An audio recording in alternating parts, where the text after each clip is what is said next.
जय श्री राम। नाम जप की महिमा।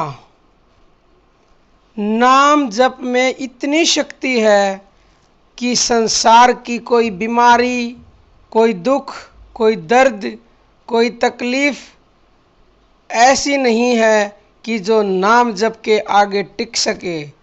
परंतु ज़रूरत है तो हमें उस नाम को जपने की और उसके उस भाव को समझने की कि उस नाम जप को कैसे जपा जाए, हमारी सारी इच्छाएं पूरी हो जाएं, हमारी सारी बीमारियां दूर हो जाएं, हमें किसी प्रकार की कोई दवाई लेने की ज़रूरत ही ना रहे और हम पूर्णतः स्वस्थ हो जाएं तन मन से।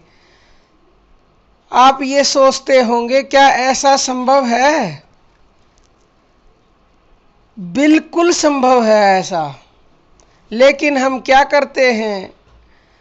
हम तो वो काम करना ही नहीं चाहते। हम इतने आलसी हैं, इतने भोग विलासों में फंसे पड़े हैं। किसी भी काम को अगर कभी ठान भी लिया कि हम ये काम करेंगे तो तब भी इंसान क्या करता है? आज करेंगे, फिर कहता है नहीं कल करेंगे, फिर कल आएगा तो कहता है कल करेंगे, फिर कल से शुरू करेंगे, और ऐसे करते करते वो कल कभी जिंदगी में आता ही नहीं है और हम इस अमूल्य सुअवसर को खो देते हैं और फिर उसके सिवा पश्चाताप के और कुछ भी हाथ नहीं लगता। कबीर जी ने कहा है, मरोगे मरी जाओगे कोई न लेगा नाम, उजड़ जाए बसाओगे छाड़ी बसंता गाम। आजकल की 5 दिन जंगल होगा बास, ऊपर ऊपर हल फिरे ठोर चरेंगे घास। आज कहे मैं काल बजूं, काल कहे फिर काल, आज काल के करत ही ओसर जासी चाल। काल भजनता आज भज, आज भजनता अब, पल में परले होएगी फिर भजेगा कब।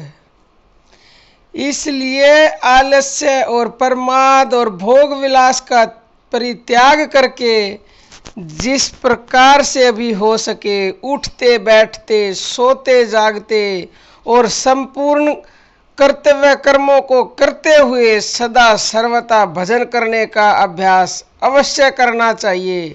उसका नाम जपना का अभ्यास जरूर करना चाहिए।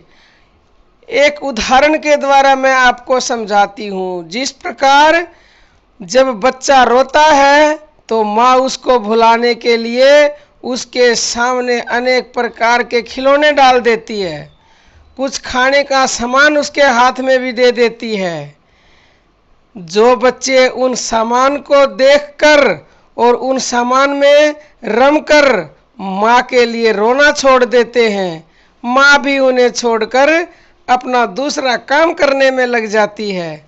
परंतु जो बच्चा किसी भी बुलावे में ना आकर केवल माँ माँ पुकारता रहता है, उसे माँ अवश्य ही अपनी गोद में लेने के लिए मजबूर हो जाती है।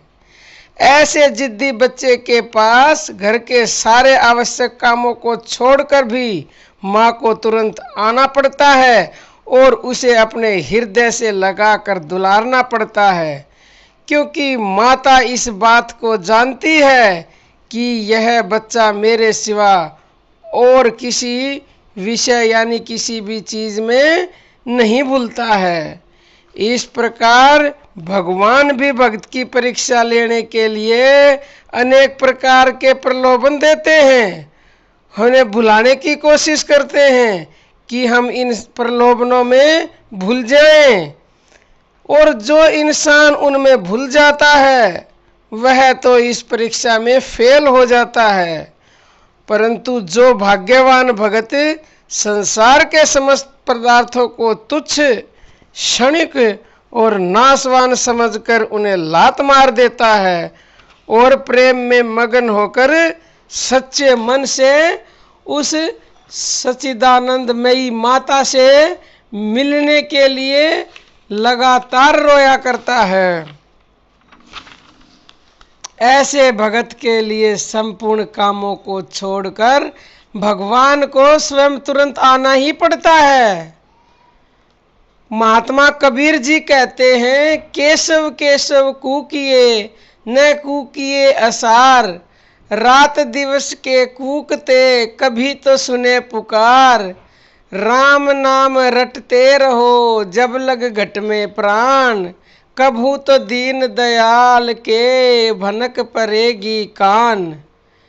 यानी इसलिए संसार के सभी विषयों को विष के लड्डू समझते हुए उनसे मन हटाकर श्री परमात्मा के पावन नाम के जप में लग जाना ही परम कर्तव्य है। जो परमात्मा के नाम का जप करता है, दयालु परमात्मा उसे जल्द ही भव बंधन से मुक्त कर देते हैं।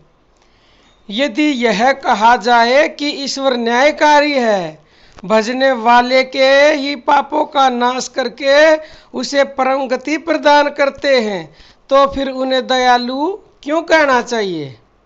यह कथन सही नहीं है, युक्ति युक्त नहीं है।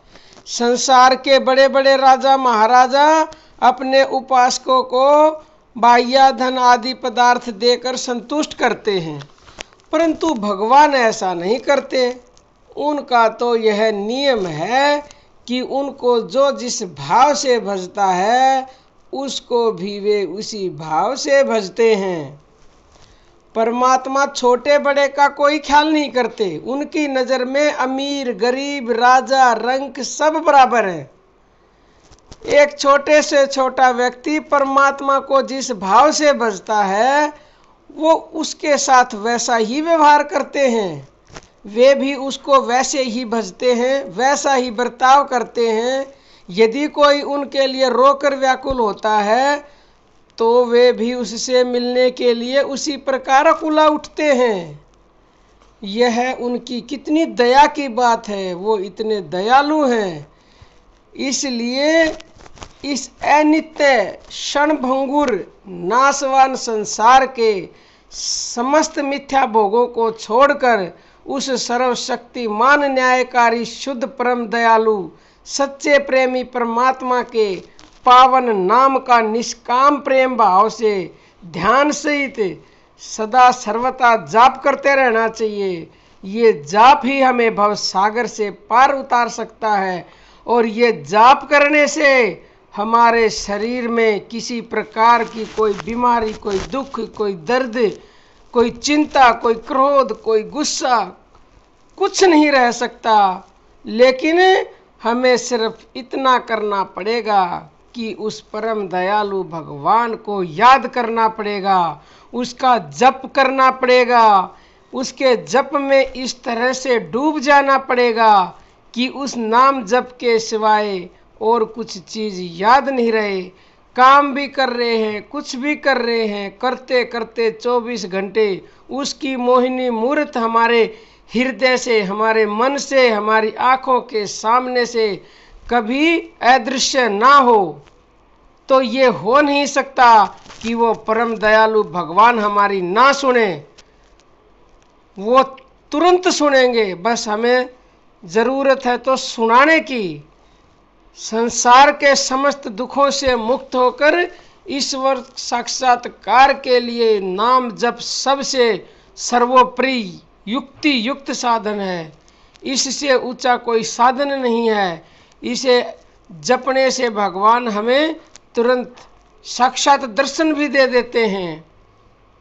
बस उसे आप जप के देखिए और उसका लाभ प्राप्त करके देखिए, फिर देखो आपको क्या मिलता है दुनिया में। आप हमेशा हमेशा के लिए धन्य हो जाएंगे।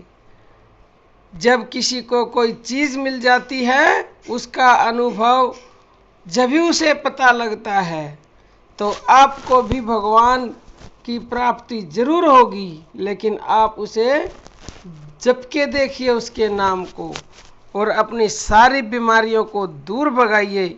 इस नाम जप में इतनी शक्ति है, इतनी ताकत है। आज के लिए इतना ही। धन्यवाद। जय श्री राम।